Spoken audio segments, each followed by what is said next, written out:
2014 yılında başlayan devlet destekli tanı programının sonuçlarına bakacak olursanız 100 binde 4,5 HPV sıklığı görülüyor.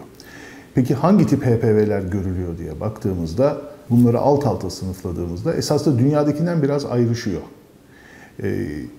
Dünyada sıklıkla bizim 4 tane çok yüksek riskli HPV'miz var. Nedir? İşte tip 16, 18, 45, 33, sonra 31 vesaire diye gidiyor.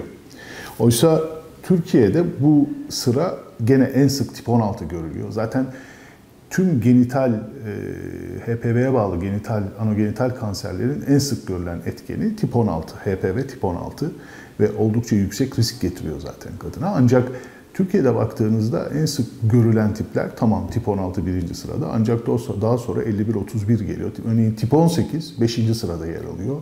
Dünyadaki birçok ülkenin aksine.